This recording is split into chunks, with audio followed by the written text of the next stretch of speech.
my comrades, I am Victor Barisov, and today I have a Fallout 4 build challenge for you. It is for the month of July, and it is called The Floor is Lava or The Ground is Lava. It depends which way you want to call it. You can build anywhere, and it is basically to build on an overpass anywhere in Fallout 4. Must be off the ground on an overpass. The only thing that can touch the ground is an elevator, walkway, stairway, or anything to get up to the top of the overpass. And this is for Cordless VI's Discord group. And guys, before I start, I'm going to try something different in this video. The first part of it is going to be a storytelling bit. Hopefully you like my voice and my storytelling. Second part will be a daytime playthrough of it. It's like a panoramic shot of it all. Part 3 will be a nighttime panoramic shot, and there will be a video part 2 basically, and that will be me going over how I built all this. So basically in today's video you will see story, daytime, nighttime shots of this build. And that is what you're going to get today, guys. So let me just get set up and we'll get right into the video. Back in a minute, my comrades.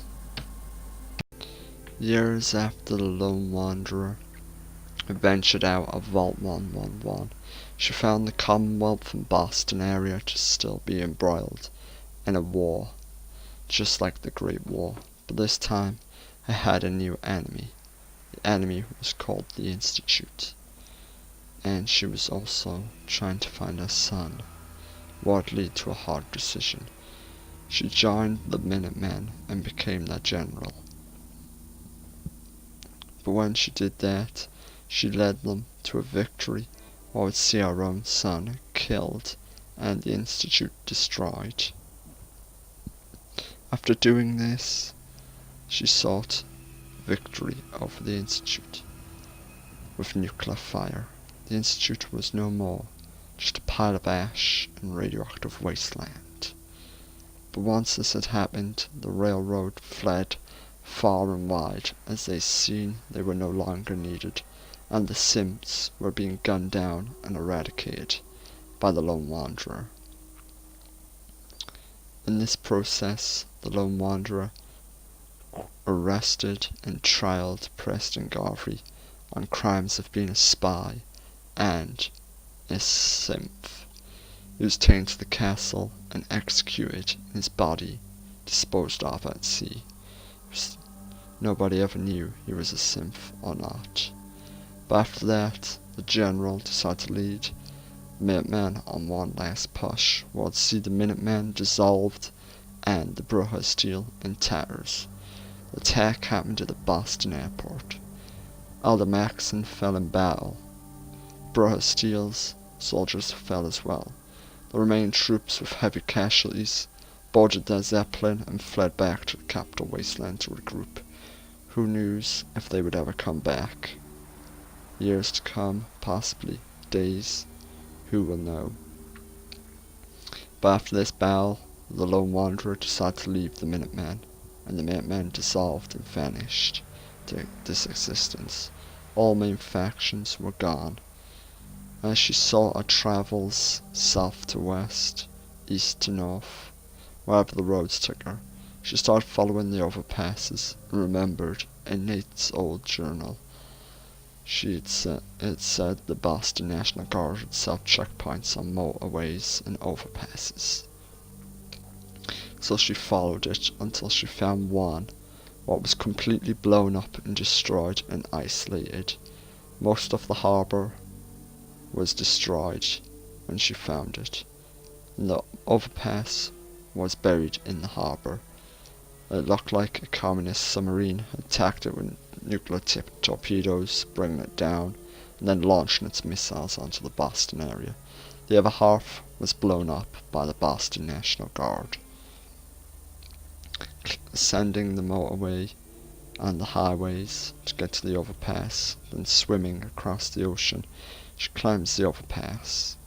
When she reaches there, all she sees is rusted, tattered, old American flags and gates, and wood, and dead bodies. Most of them appear to be civilians at the front gates, who appeared to be bringing their luggage to try and flee. Most of them gunned down and destroyed. When she walked through the processing gate, she seen a cordoned off area. One side leads to the right, the other side leads to the left. She walks through to the right side, seeing more dead soldiers and civilians. Is this what the Boston National Guard became when the bombs fell? Murderers to defend themselves. Did they really fire upon their own people? Did they gun down every last hope? She ventured through more. She found the old guns to be still in working order. She realized this was a perfect place for her to settle down. One way in, one way out, and plenty of munitions or artillery guns left. Few rifle rounds here and there. The first artillery gun she comes across is piled out to sea, possibly to blow up ships, sink submarines, or destroy Spectacle Island. Who knows what this gun was here for, or what it was targeting. Soldiers are not here, but there is oil and damage. Looking at the barracks, there is one soldier dead on a rotted away bed, with mushrooms glowing through his stomach like most of them. Dead.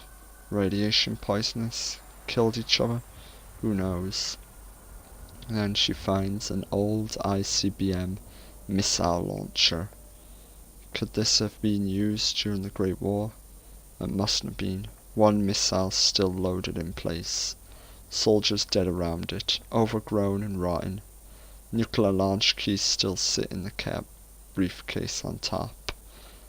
Terminal locked and damaged. What could its targets have been? Could we launch this missile? Who knows? The dish is still intact, so possibly it could still be launched, but it's old and seized and no longer working. Walking further down, she sees the old telegraph pole still intact, and most of the signage and lights destroyed. Overgrowing, the road is just now dirt, no tarmac. She ventures further in.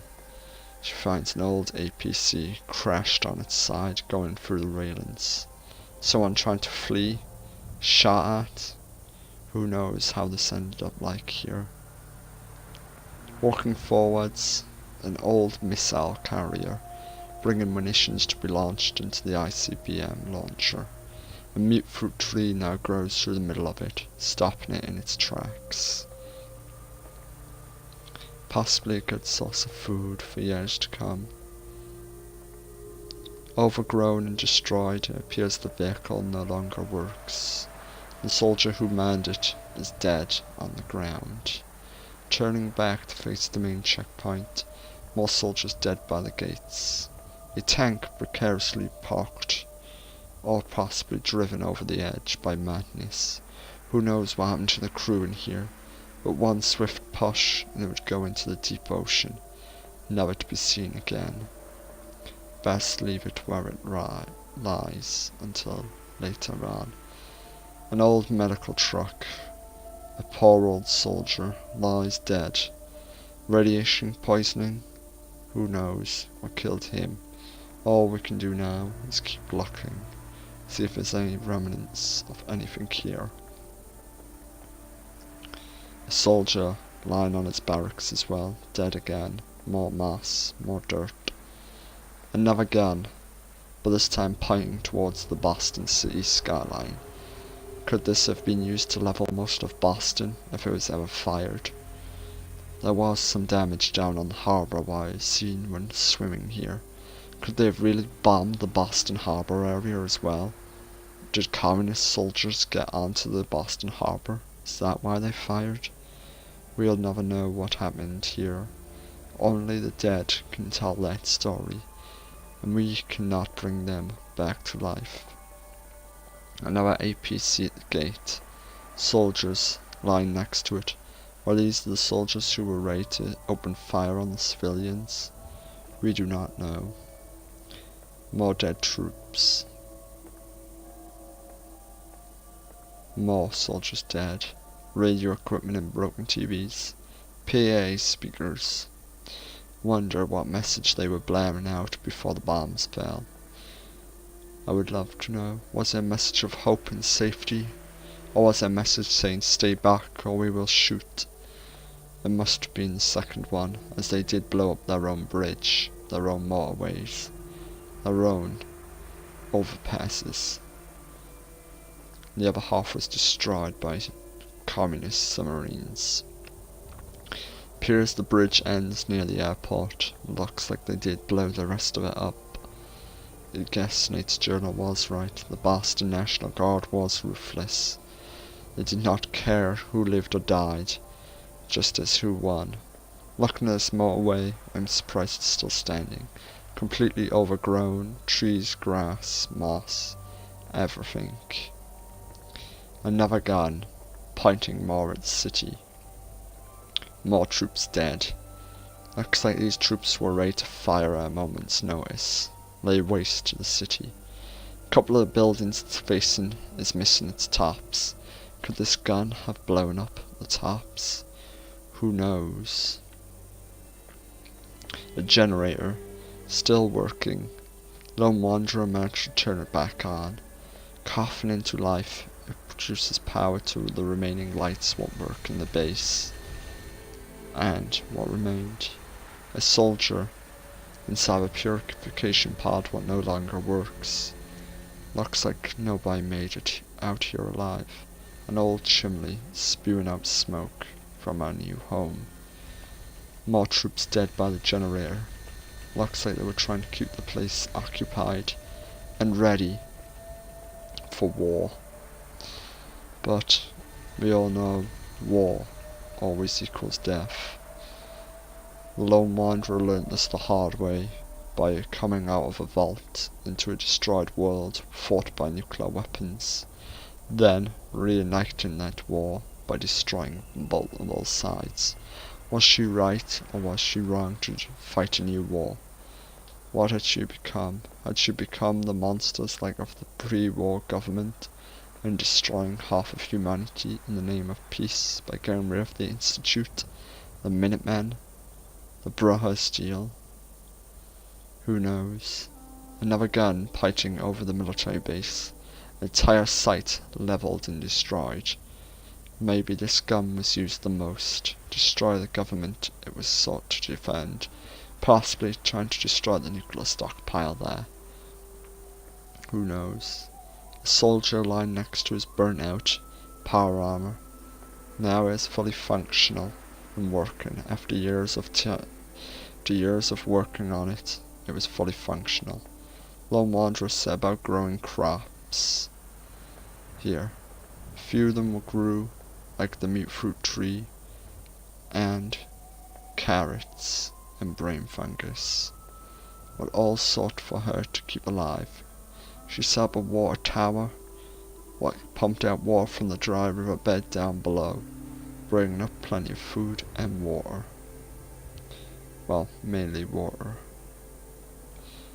Going inside the old command capsule, she converted it into a house. A small bed for her dog, a small table for herself, and 8 people she thought could come and help her. A small kitchen, food, water, drinks, everything she needed. A little workstation for her to work on when she's not busy.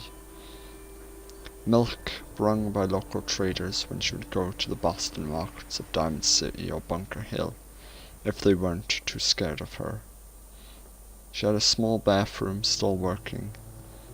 Not the best, but it worked. Her living room had a nice fire going, nice logs, small table for herself, and a nice bed with a picture of her husband next to it. Small house for a lone wanderer and a dog. She thought to seek companionship, but nobody ever wanted to be with her. Many people don't know what happened to the lone wanderer. Years passed. She was outside a few times, coming in and out of the markets to trade for supplies. Some people believe she died, other people believe she vanished into the Commonwealth, looking for new land, new hope. What could she be doing out there? Who knows? All we know is she set up a home on an old military checkpoint. That home had become hers. And this is her story. A tyrant, a hero, a murderer, who knows? All names people have called. But who is she really? That is only for time to judge and people to say. Is she really a tyrant, a dictator, a mass murderer, a brutal person? Did she do right by destroying the Institute, the Minutemen, the Borough Steel, the railroad? Who will ever know? Only time will tell.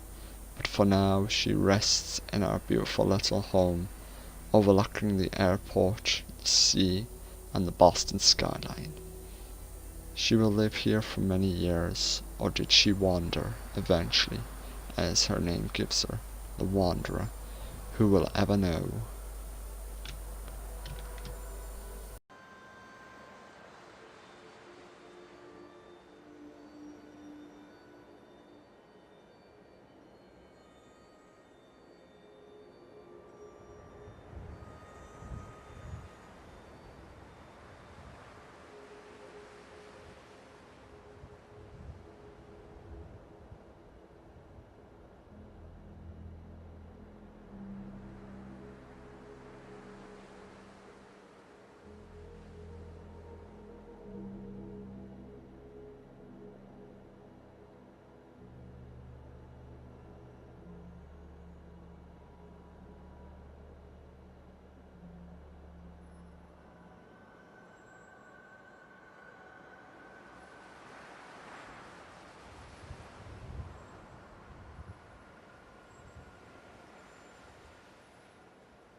Thank you for watching, my comrades. That is the little story complete at the beginning of the one. I did try something different. I hope you like the little story behind it all, guys.